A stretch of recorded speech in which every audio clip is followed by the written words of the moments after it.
After her husband died, they stole everything except the one cow. They didn't even wait until the ground was settled over Thomas Vance's grave before his half-brother rode up the lane with a wagon and a lawyer.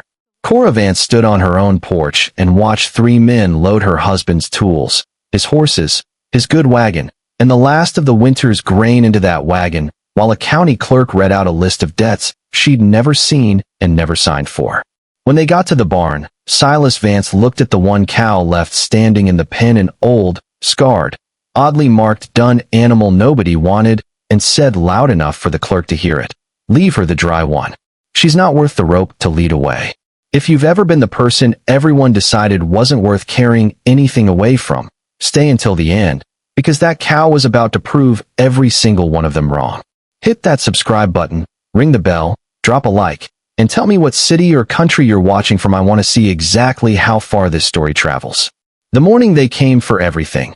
The sky over the Wind River country was the pale, scoured blue that came after a hard frost, and Cora Vance stood on the porch of the house her husband had built with his own hands 3 years earlier, watching men she barely knew carry pieces of her life out into the yard and stack them like cordwood.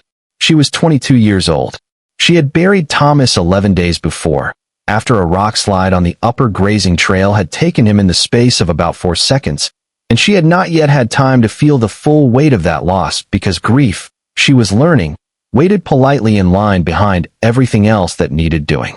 The man directing the wagon was Silas Vance, Thomas's older half-brother by 9 years, a heavy-set rancher who ran nearly 4,000 acres to the north and had never, in the 3 years Cora had known him, said a kind word to her that didn't have a hook buried somewhere inside it. Beside him stood a county clerk named Wexler, thin and apologetic, holding a ledger, and behind them a lawyer from Laramie named Grissom, who Cora had never met before that morning and who spoke to her the way a man speaks to a piece of furniture he's deciding whether to move. "The debts are the debts, Mrs. Vance," Grissom said, not unkindly, but not kindly either. "Your husband borrowed against the herd, the tools, and the wagon to expand the grazing lease last spring. The notes are held by the bank in Lander, and the bank has assigned collection to Mr. Vance here as the estate's nearest male relation." "I'm the estate," Cora said. "I'm his wife." "You're his widow," Grissom said, "which the territory recognizes as entitled to 1/3 of the estate after debts are satisfied. Once the debts are satisfied, Mrs. Vance, there is very little estate left to be 1/3 of." She had read the will herself, twice, in the lawyer's office in Lander 2 days after the burial. She had understood, in a distant, unreal way, that Thomas's herd of 11 cattle, and both horses, and the good wagon, and most of the tools would go to satisfy what he owed. What she had not understood, standing on the porch and watching the wagon fill up, was how thoroughly a man like Silas could stretch the word debts to cover things that had never been mortgaged in the first place: her sewing machine, the good stove, a trunk of linens that had belonged to her own mother back in Vermont. Wexler tried, once, in a low voice, to suggest that the linens weren't properly part of the estate, and Silas told him the linens were going, and Wexler wrote it down. Cora did not cry. She had decided somewhere around hour 2 that she was not going to cry in front of these men, and she held to that decision with the same stubborn attention she'd later bring to everything else in her life, though at the time it felt less like strength and more like the only door left in a room that was otherwise closing on every side. By early afternoon, the wagon was full and the yard was nearly bare. The chicken coop stood empty, because the chickens had gone into a crate an hour before. The tool shed stood open and swept clean. The barn held 1 horseless stall, 1 empty hay rick, and, in the last pen at the end, a single cow. She was old for a working animal, somewhere close to 11, with a coat the color of weathered fence rail and a strange, blotched pattern across her flanks and belly that Cora had never seen matched on another animal in 3 counties: dark mahogany red along the spine and shoulders, breaking into wide, irregular patches of white along the belly and legs, like the pattern had been laid down by someone who ran out of one color and switched to another halfway through. Thomas had bought her from a peddler passing through 4 years earlier, more out of pity than plan, because the peddler said she'd come west with a Dutch family that had given up on the territory and sold off everything they owned, and nobody wanted the odd-looking dry cow with the strange markings, and Thomas had never been able to walk past an animal nobody wanted without doing something about it. Her name, for reasons nobody quite remembered by that point, was Patience. Silas walked the length of the barn, cataloging what remained, and when he reached Patience's pen, he stopped and looked at her the way you'd look at a piece of furniture too broken to be worth the effort of hauling to the dump. "That one's not on the list," Wexler said, checking his ledger. "She's not part of the mortgaged herd. She was a personal gift, if I recall the file correctly." Silas considered this for exactly as long as it took him to decide it wasn't worth arguing about. "Leave her the dry one," he said. "She's not worth the rope to lead away." He said it to Wexler, but he said it loud enough that it carried clear across the yard to where Cora stood on the porch, and she understood, with the particular clarity that comes from being humiliated in public by someone who has decided you no longer matter enough to bother softening the blow, exactly what he thought of her, and of the animal, and of her chances. The wagon pulled out an hour before dusk. Grissom tipped his hat to her with the strange formal courtesy of a man who has just legally participated in taking almost everything a woman owns. Wexler didn't look at her at all. Silas rode past the porch without slowing and said only, "You'd do well to sell this place and go back east, Mrs. Vance. There's nothing here for a woman alone." And then he was gone, and the dust settled, and the yard was quiet in the particular way that only comes after a great deal of noise has stopped all at once. Cora stood on the porch until the light went gray. Then she walked out to the barn, because there was still a cow to milk, whether the world had fallen apart around her or not, and because her mother, back in Vermont, had taught her a long time ago that the chores didn't care what kind of day you'd had. They needed doing regardless. Patience was standing in her pen with the patient, unbothered expression that Cora would come to recognize as simply the animal's nature, not indifference to what had happened, just an old creature's understanding that whatever the humans decided to do with each other, the evening still needed milking. Cora leaned her forehead against the cow's warm flank for a moment, in the cold barn, in the fading light, and let herself feel just for a minute, just that 1 minute the full size of what the day had taken from her. Then she picked up the pail and got to work, because there was nothing else to do, and because some part of her, even then, understood that doing the next necessary thing was the only kind of courage available to her that evening. The house was too quiet that first week in a way Cora had not expected. She had grown up in a loud household, 4 sisters, a dairy farm in the Champlain Valley of Vermont, a mother who talked to the cows as if they understood every word, and a father who ran the milking operation like clockwork in the quiet of the Wyoming ranch house. Empty of Thomas and empty of nearly everything they'd owned together, sat on her like weather. She took stock on the third day, sitting at the one table Silas hadn't taken, with a stub of pencil and the back of an old feed receipt. She had the house, mortgage-free because Thomas had paid it off the year before he died, a fact that had apparently escaped Grissom's notice, or that Grissom had decided wasn't worth mentioning to Silas. She had 40 acres of grazing land, most of it thin high country grass that wouldn't support much. She had a root cellar with enough potatoes and dried beans to get through the winter if she was careful. She had $11 in a coffee tin that Silas's men hadn't found because she'd buried it under a floorboard the morning after the funeral, on an instinct she didn't examine too closely at the time and was deeply grateful for later. And she had 1 cow. She spent that first week doing the arithmetic of survival the way anyone does when the alternative to arithmetic is panic. $11 would not last the winter. 40 acres of thin grass would not support a herd she didn't have anyway. The one thing she had that nobody could take from her because nobody had thought it worth taking was patience, and 8 quarts of milk a day, and a working knowledge of dairying that she'd absorbed at her mother's side for 18 years before she'd ever set foot in the territory. It was on the 5th day, sitting on the milking stool with her forehead against Patience's flank the way she'd taken to doing, without quite noticing the habit forming, that she looked properly, for the first time, at the pattern on the cow's hide. She had seen it 100 times before, in the ordinary, unseeing way you look at something familiar. But that morning, for whatever reason, she really looked. The dark mahogany red along the spine. The sharp, clean break into white along the belly and down the legs. Almost symmetrical, almost deliberate, like a line drawn by a careful hand rather than the smudged, random blotching you saw on most mixed-breed range cattle. And something in the back of her mind, some memory from her mother's barn in Vermont, stirred, and wouldn't settle. Her mother had kept a small book, handwritten, passed down from her own mother, cataloging the old dairy breeds that had come over with the early Dutch and English settlers before the westward push toward beef cattle and hardier range stock had pushed most of the old lines toward extinction. Cora hadn't thought about that book in years. But she remembered, sitting there with her forehead against Patience's flank, a page near the back with a hand-drawn sketch of a cow marked almost exactly like this one. Dark body, sharp break to white belly.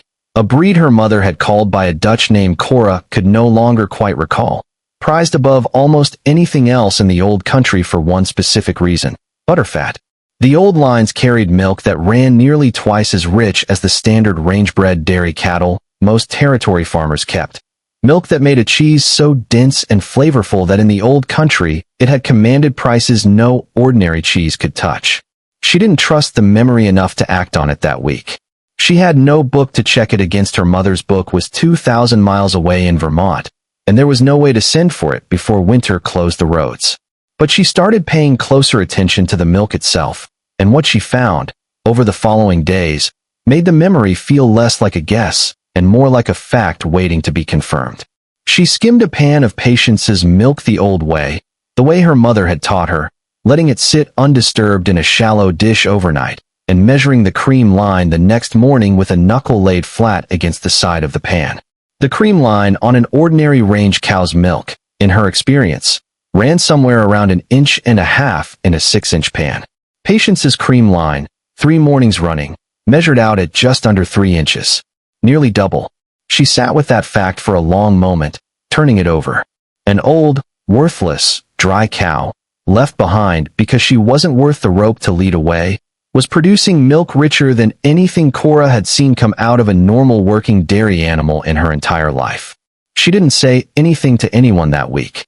She had learned, in the space of 11 days, that information was one of the only things left that nobody could take from her, and she intended to hold on to it a little longer before she decided what to do with it. The nearest neighbor of any real distance was a man named Otto Reinhold, a widower in his 60s who ran a small dairy operation 4 miles east along the creek bottom, and who had known Thomas well enough to help carry the casket, though he and Cora had exchanged only a handful of words in 3 years of living in the same valley. He came by on the second Sunday after the auction, driving a mule cart with a sack of flour and a side of bacon. He said his wife would have wanted delivered to a widow, God rest her, meaning his own wife, dead 6 years, not meaning Cora, though the gesture landed the same either way. He stayed to help her mend a fence rail the wind had knocked down, and while they worked, he glanced more than once at Patience grazing in the near pasture, with the particular sideways attention of a man who has spent his whole life around cattle and has noticed something without yet deciding to say so. "That's an odd-marked animal," he said finally, when the fence was done and they were standing at the rail with mugs of the coffee Cora had made from her dwindling supply. "She's old," Cora said, testing the waters carefully. Silas didn't think she was worth taking. Otto made a sound in his throat that wasn't quite a laugh. "Silas Vance wouldn't know a good cow from a fence post if it kicked him," he said, and then, more carefully, "Where'd Thomas get her?" "A peddler. For years back. Said she came off a Dutch family that gave up on the territory." Otto set down his coffee and walked over to the fence, studying Patience with the frank, unhurried attention of a man appraising something he suspected was worth more attention than it had gotten. He ran his hand along her flank, checked her teeth, examined the pattern of white and red along her belly with the kind of care Cora hadn't seen anyone give the animal since Thomas had first brought her home. "I grew up in Friesland," he said, "before my family came over. My grandfather kept cattle marked just like this. Dutch belted, some called them by then, though the old country name was something else. Belted cattle. They called them for the sash of white, but this one's not belted clean around. She's broken along the belly the old irregular way, which my grandfather always said was the older, truer strain before the breeders started fixing the pattern for looks instead of milk." Cora's pulse picked up, though she kept her voice even. "What were they known for?" "Butterfat," Otto said, without hesitation. "Best milk for cheese you'd find anywhere in the old country. My grandmother made a cheese from that milk that people rode 2 days to buy. Dense, sharp, aged hard, nothing like the soft stuff you get from range cattle out here." He looked at Cora, and something in his face sharpened with interest. Have you tested the cream line? Near 3 inches in a 6-inch pan. Otto let out a long breath. That's not an ordinary animal, Mrs. Vance. That's a foundation cow. If she's a purebred of that old line, and I'd want to look closer to be sure she's worth more standing in your pasture than most men's whole working herds put together, not in what she'd fetch at auction, because nobody out here would know what they were looking at, but in what she could build if you bred her right. Cora looked at Patience grazing placidly in the thin autumn grass, entirely unaware that she had just been reclassified, in the space of one conversation, from worthless to nearly priceless. I don't have a bull, she said. I don't have money for one. I don't have much of anything, Mr. Reinhold, except her and 40 acres of bad grass. No, Otto agreed. But you've got milk nobody else in this territory is producing, and you know how to make cheese. Thomas told me your people were dairy farmers back east. That's not nothing. That's a start. He looked at her steadily. It's a slow start. I won't pretend otherwise. But it's more than most people get handed after a day like the one you had 2 weeks back. She thought about that conversation for a long time after he'd driven his mule cart back down the creek road. A slow start. It wasn't vindication, not yet, not anything anyone else would recognize as a turn in her fortunes. But it was the first thing anyone had said to her since Thomas's death that felt less like sympathy and more like a plan. She made her first batch of cheese from Patience's milk in the 2nd week of October, using a process her mother had drilled into her so thoroughly that her hands remembered it even when her mind was elsewhere, warming the milk to blood heat. Adding the rennet she'd traded 3 days of mending work to get from a lander pharmacist, cutting the curd into small, even pieces with a long knife, working it gently until it released enough whey, pressing it in a cheese press she built herself from an old barrel stave and a stone she hauled up from the creek bed for weight. The first wool was a disaster, too wet, pressed unevenly, and she fed most of it to a half-wild dog that had taken to hanging around her woodpile. The second wheel, 3 weeks later, came out dense and pale gold, and when she cut into it after a month of aging in the cool of the root cellar, the flavor was sharp and clean and richer than anything she'd tasted since leaving Vermont. She sat at her kitchen table with a wedge of it and a cup of tea and cried for the first time since the funeral, not from grief this time, but from something closer to relief, the specific relief of discovering that you are not, after all, entirely out of options. She rode into Lander the following week with 4 small wheels wrapped in cloth and sold them to the one general store willing to take a chance on unfamiliar goods from a widow nobody in town quite knew what to make of. The storekeeper, a cautious man named Purnell, tasted a sliver and raised his eyebrows in a way that told her everything she needed to know before he said a word. This isn't like the cheese the Hendricks place brings in, he said. No, Cora said. It isn't. He bought all 4 wheels at a price that made her hands shake slightly when she counted the coins afterward, out behind the store where nobody could see her do it, and he asked, before she left, whether she could bring more. The winter that followed was hard in every way. Winters in that country were hard, brutal, cold, short days, the constant grinding labor of keeping a fire fed, and an animal watered when the creek iced over and had to be broken open twice a day with an axe. But it was not, as Silas had predicted, the winter that finished her. She milked Patience twice daily without fail. She made cheese every week. She had milk enough to spare, selling 4 to 6 wheels a month to Purnell's store, and slowly, unglamorously, the coffee tin under the floorboard began to hold more than $11. She heard, secondhand, through Otto Reinhold, that Silas had told several people in Lander that the widow Vance would be selling out and heading back east before the spring thaw. She heard it without particular anger by that point, mostly because she was too busy to spend much energy on anger, and because every week that passed without her selling out and heading east felt like its own quiet answer to the prediction, one that didn't require her to say a single word to anyone about it. By February, she had saved enough, combined with a small loan Otto arranged on her behalf from a Lander banker who trusted his judgment more than he trusted a woman's ledger, to do the thing she'd been turning over in her mind since the day Otto first named the breed for her. She sent for a bull.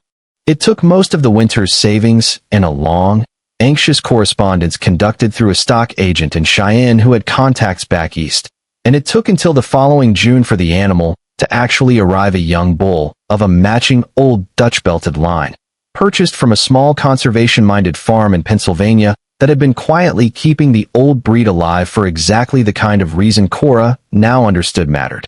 When he stepped off the freight wagon in Lander, and Cora led him the 4 miles home on a rope, past the Hendricks place and past 2 ranches that belonged to men who'd laughed at her the previous October, she felt something in her chest that she didn't have a clean word for at the time, though she'd recognize it later as the specific, quiet satisfaction of watching a plan that had once been nothing but a hunch begin to take a shape other people could see. Silas Vance did not take kindly to hearing, through the same network of gossip that had carried his predictions about her failure all winter, that his brother's widow was not only still on the land, but had somehow scraped together the money for a purebred bull. He rode over in late June, unannounced, the way he always did, and found Cora in the near pasture checking a fence line, while Patience and 2 other cows purchased over the winter, unremarkable range stock she was using to build out a working herd around her foundation animal grazed nearby, with the bull pens separately in a paddock Otto had helped her build. "Word is you bought stock," Silas said, without dismounting. "Word is right," Cora said, not looking up from the fence wire. "With what money? That cheese-peddling Purnell's been buying off you." He said it with the particular contempt of a man who decided months ago what shape her failure was going to take, and was struggling to reconcile that shape with what he was seeing in front of him. "That, and a loan from the bank in Lander, which Otto Reinhold was kind enough to help me arrange, and which I intend to pay off ahead of schedule." She straightened up from the fence and looked at him directly, something she hadn't quite had the steadiness to do the day the wagon left with everything she owned. "I don't believe that's any business of yours, Silas.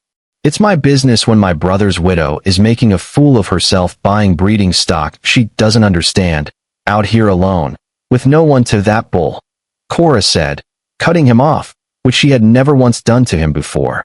"Is a purebred of the same line as the cow you told Wexler wasn't worth the rope to lead away.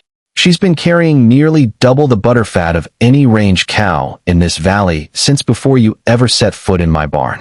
I've sold cheese to Purnell's store every month since October. I've paid down half of what I owe the bank already, and I intend to have the rest paid before the year's out." She held his gaze. "You left me that cow because you thought she was worthless. You were wrong about the cow, Silas, the same way you were wrong about me." Silas sat on his horse for a long moment, and something moved across his face that Cora had never seen there before. Not quite surprise, not quite anger. Something more like a man recalculating a sum he'd been certain of for a very long time, and not liking the new number. He didn't apologize. He wasn't, Cora understood even then, a man built for apologies. But he also didn't repeat his prediction about her selling out and heading east, and he rode off that afternoon a good deal quieter than he'd ridden in, and that, for the time being, was answer enough. What changed everything, in the way these things often do, wasn't the confrontation with Silas. It was a chance conversation at the Lander Livestock Exchange the following spring between Otto Reinhold and a visiting cattle buyer from the Territorial Agricultural Office in Cheyenne, a careful, precise man named Elliot Hargrove who had spent the better part of 15 years cataloging surviving bloodlines of old dairy breeds across the territories, in a slow, underfunded effort to keep a handful of nearly vanished strains from disappearing entirely as the industry pushed harder towards standardized beef and dairy stock.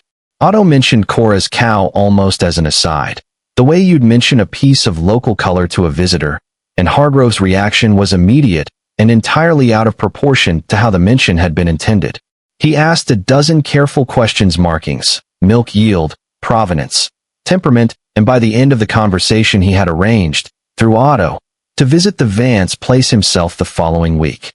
He arrived on a gray morning in early May, a thin, precise man in a traveling coat with a leather satchel of measuring tools and record books, and he spent nearly 4 hours at Cora's ranch, examining Patience with an intensity that made Cora nervous until she understood it was the intensity of genuine excitement rather than skepticism. He measured her, photographed her with a camera he'd brought specifically for the purpose, tested a sample of her milk with instruments Cora had never seen before, and asked her, twice, to repeat the story of how the cow had come to the ranch, and how she'd survived the winter after Thomas's death. "Mrs. Vance," he said finally, sitting at her kitchen table with his notes spread out in front of him, I have spent 15 years looking for confirmed foundation stock of this particular line west of the Mississippi, and until this morning I had found exactly none. Your cow is, as far as my records show, one of perhaps a dozen confirmed purebreds of this strain remaining anywhere in the country, and very possibly the only one currently breeding in the Western Territories.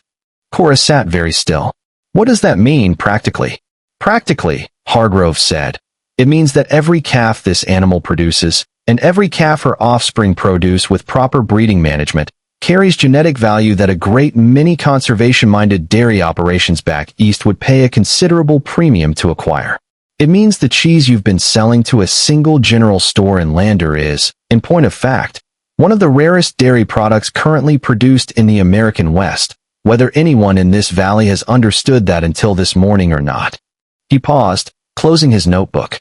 It means, Mrs. Vance, that the animal your husband's brother left behind because he judged her worthless was, in fact, the single most valuable thing on this property the day the wagon pulled out of your yard, and none of the men loading that wagon had the knowledge to recognize it. Word of Hargrove's visit moved through the valley the way word always did, and it moved fast, in no small part because Hargrove himself, delighted by the discovery, mentioned it to the Territorial Agricultural Bulletin, which ran a short item the following month under a headline that made Purnell laugh out loud when he read it to Cora across his store counter. Rare Dutch dairy line confirmed surviving on Wind River Ranch. The reversal in how the valley regarded Cora Vance did not happen all at once, and it did not happen without some resistance from people who had already decided, the previous autumn, what kind of story her life was going to be. But it happened, steadily, over the following year, in the accumulation of small, ordinary moments the way most real changes in a community's opinion happen. Purnell began advertising her cheese by name rather than simply stocking it, and travelers passing through Lander started asking for it specifically. Two other small dairy operations in the valley, run by families who had initially found the whole business of a widow breeding some foreign cow faintly ridiculous, quietly approached Otto about arranging breeding rights to Patience's bloodline for their own herds, offering fees that Cora, 2 years earlier, would not have believed anyone in that valley had to spare. The woman who had once stood in the general store and told her neighbor, within Cora's hearing, that the widow Vance would be gone by spring, came into Purnell's one afternoon the following winter and bought a wheel of Cora's cheese without meeting her eye, which Cora noted without particular satisfaction, because by then she had stopped needing anyone's validation quite so badly as she once had. Silas Vance came around exactly once more, in the second spring after Thomas's death, with an offer to lease grazing rights on his land at a fair rate, a business proposition, nothing more, delivered without warmth but also without the contempt he'd carried the year before. Cora considered it carefully, on its merits, the way Otto had taught her to consider any offer, and accepted it, because it was, in fact, a fair deal, and she had learned by then that there was no particular virtue in refusing a good arrangement simply because it came from a man who had once wronged her. She did not forgive him, exactly. She simply stopped spending energy on the question of whether she needed to. By the fourth year, Cora Vance ran a working herd of 18 head, a careful mix of the old Dutch-belted foundation line bred selectively from Patience and her bull, and a smaller number of crossbred working stock for volume milk. She had paid off the bank loan 2 years ahead of the original schedule. She had built a proper cheese house with a stone-lined aging cellar, dug into the hillside behind the barn with Otto's help and the help of 2 hired hands she could, by then, afford to pay a fair wage. Her cheese, sold under the simple name Patience Dairy, was shipped as far as Cheyenne and Denver by the 5th year, and twice by the 7th. A rail agent came all the way from Omaha specifically to arrange a standing order. She never remarried, though not for lack of quiet, respectful offers from men in the valley who had, by the 3rd or 4th year, come around entirely to a different opinion of her than the one Silas had tried to install in everyone's mind the week of the funeral. She said, when asked about it directly by a newspaper correspondent who came through in her 10th year on the ranch to write a piece on the valley's rare surviving cattle line, that she'd built the life she had out of one cow nobody else wanted, and she wasn't in any particular hurry to hand the running of it over to someone else's judgment, however well meant. Otto Reinhold remained her closest friend and advisor until his death in her 14th year on the ranch, and she buried him, at his own request, on a rise above his own creek-bottom land with a marker that read simply, "He looked twice."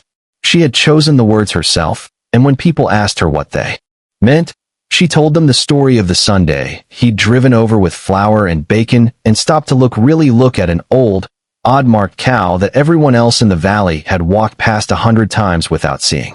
Elliot Hargrove corresponded with her for the rest of his career, and the herd registry he eventually helped establish for the old Dutch-belted line listed patients, upon her death at the considerable age of 19, as the founding matriarch of the entire surviving Western bloodline, a designation that meant, in practical terms, that every purebred animal of that line west of the Mississippi River traced its ancestry back to one cow that a man had once left behind in an empty barn because he judged her not worth the rope to lead away.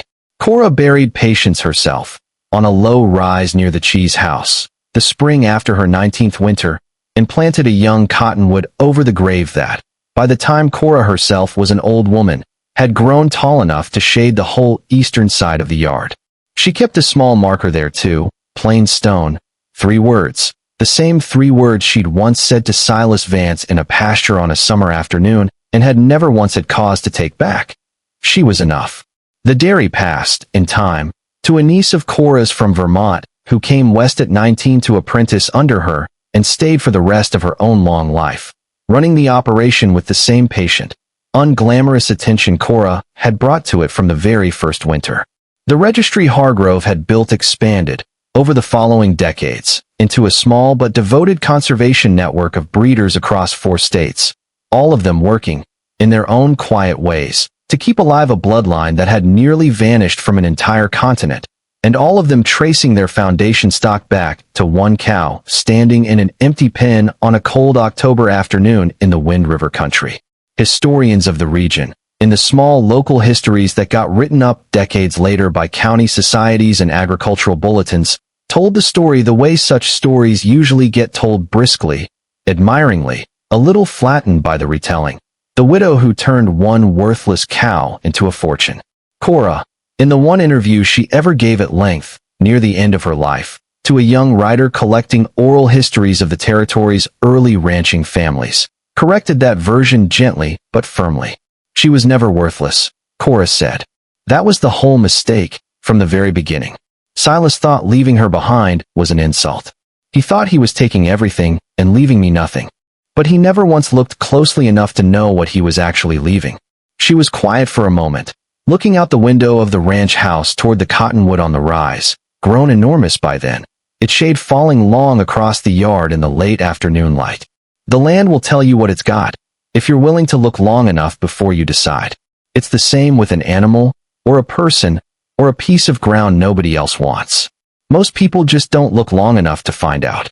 She died in her own bed in the ranch house Thomas had built, at the age of 81, having outlived Silas Vance by nearly 30 years, and having built, from the one animal a bitter man had judged not worth the rope to lead away, a bloodline and a business and a life that outlasted every single person who had once stood in her yard and decided she wouldn't last the winter. They buried her on the rise beside Patience, under the cottonwood that had grown from a sapling into a shading giant over the span of one long, stubborn, patient life, and the marker they set for her, chosen by her niece from words Cora had written down herself years before and left in a letter to be read only after her death, said only this. She kept what they left her, and it was enough. The dairy still operates today, under a different name, run by descendants of that niece, and the rare old bloodline that traces back to a single cow in a Wyoming pasture is now cataloged and protected in agricultural conservation registries across the country, a quiet, unglamorous legacy built entirely on one simple, stubborn fact that a bitter man never bothered to check before he decided what was worth taking and what wasn't. That value, like patience itself, is very often invisible to anyone who never takes the time to look.